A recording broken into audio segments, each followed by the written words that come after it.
pour changer, aujourd'hui, je vais vous proposer un entretien avec Sad Prem. Alors, peut-être que certains connaissent. En tous les cas, pour moi, ça a été une source d'inspiration, je dirais, sur le plan spirituel, puisque, comme je l'ai déjà évoqué, c'est une question qui me poursuit depuis ma jeunesse. Et puis, j'ai rencontré, je dirais, cet auteur, parce qu'il a écrit beaucoup de livres, mais au-delà de sa qualification d'auteur, c'est quelqu'un qui m'a beaucoup touché, parce que je me suis identifié d'une certaine manière à lui, dans une forme de radicalité par rapport au monde dans lequel on est, ce sentiment vraiment que c'est pas notre monde, qu'on n'est pas de ce monde, et son approche m'a beaucoup plu parce que c'est pas une approche religieuse au sens traditionnel, c'est pas une approche spirituelle New Age, c'est une autre approche que je vous propose dans cette rubrique que j'ai créée, spiritualité. On verra ce que ça peut donner, mais il faut qu'on puisse trouver des forces dans cette période quand même qui est difficile. Et j'ai trouvé très à propos cet entretien de Sad Prem parce que c'était en 1982, mais par rapport à ce qu'on vit, ben, je trouve que c'est d'actualité et c'est une parole qui peut donner un sens à tout ça. En tous les cas, je vous le propose, toujours pareil, sans forcer, sans faire du prosélytisme, etc.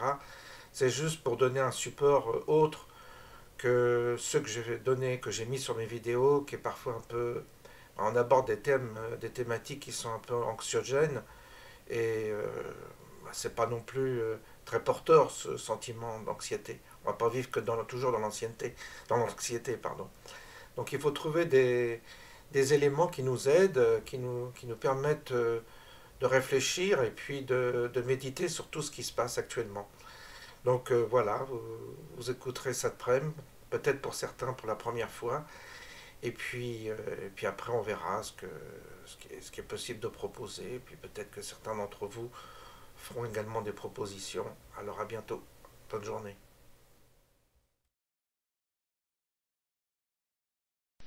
100 ans après la mort de Charles Darwin, l'évolution est le thème du jour. On sait, ou l'on croit savoir, comment ont évolué les espèces et comment l'homme est né. Oui, mais après. L'homme n'est pas le sommet du processus évolutif, a dit quelqu'un au début de ce siècle de mutation. L'évolution continue et l'homme sera dépassé. Celui qui a lancé ce caillou dans la mare de l'habitude humaine s'appelait Sri Aurobindo et vivait en Inde. Et c'est en Inde qu'a vécu la continuatrice non pas de la pensée évolutive, mais de l'action évolutive de Sri Aurobindo. Il l'avait appelée Mère. Elle était née à Paris en 1878. Son corps a été enterré à Pondichéry en 1973. Donc elle est dans les Nilgiris, les montagnes bleues du sud de l'Inde, interviewé un écrivain français, un chercheur, que Mère avait appelé Sad Prem, et qui fut pendant 20 ans le témoin de son travail évolutif. On est parti de cette phrase de Rimbaud dans La saison à l'enfer.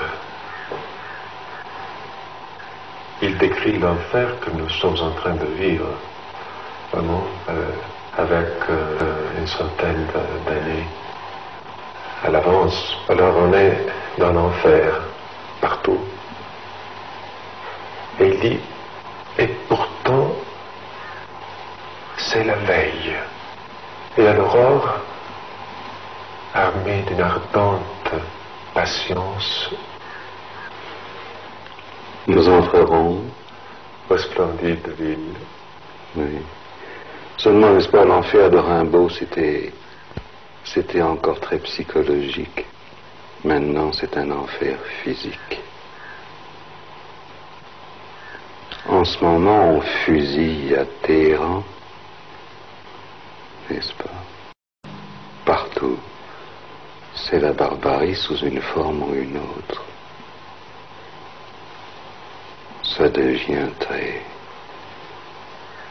sanglant.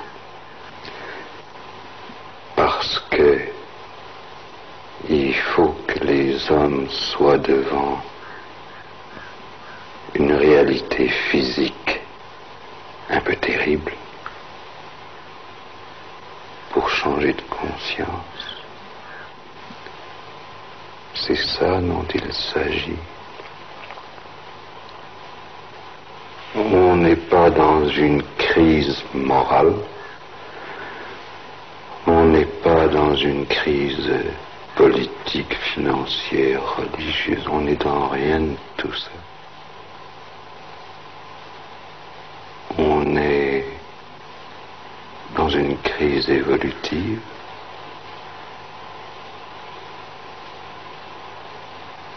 On est en train de mourir à l'humanité pour naître à autre chose.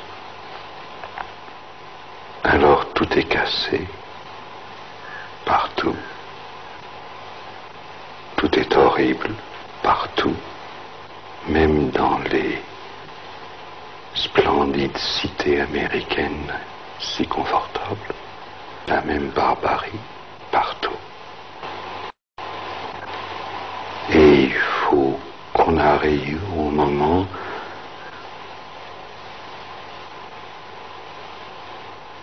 où la conscience vire dans une autre dimension, n'est-ce pas? C'est ça l'histoire, c'est une crise évolutive. On est au même point où, à un certain moment de l'évolution, il a fallu passer d'une respiration bronchiale à une respiration pulmonaire, ou bien on asphyxiait. C'est ça qui se passe. N'est-ce pas, moi, je ne peux dire que mon expérience, n'est-ce pas? Un homme ne commence à être que quand il arrive au rien total de ce qu'il est, de ce qu'il croit, de ce qu'il pense, de ce qu'il aime. Quand on arrive à ce rien complet, alors il faut que quelque chose soit ou on meurt, n'est-ce pas? Moi j'ai connu ça dans les cours des camps de concentration, il n'y avait plus rien, tout était cassé, brisé. Même moi, j'étais brisé. Tous les idéaux, les noblesses, tout était brisé, cassé. Il n'y avait rien, vous comprenez? Il n'y avait pas de politique, pas de religion, il n'y avait rien à quoi s'accrocher. Alors quand il n'y a rien, qu'est-ce qui reste? Qu'est-ce qui reste? Il y a un centre de force, d'être. Il y a quelque chose qui reste. Et c'est ça la clé. C'est pas tout ce qu'on pense, c'est pas tout ce qu'on sent, c'est pas tout ce qu'on aime, c'est pas les idéaux, c'est pas le bon Dieu, c'est rien de tout ça. C'est quelque chose qui est poignant, comme si tout l'être était ramassé dans une angoisse si intense que c'est comme une prière, ou comme c'est de l'amour. C'est quelque chose qui est chaud, puissant, qui n'a pas de mots, qui est l'être, qui est ce qu'on est. C'est ça, la question ou la chose à laquelle tout le monde arrive. Quand tout s'écroule, qu'est-ce qui reste?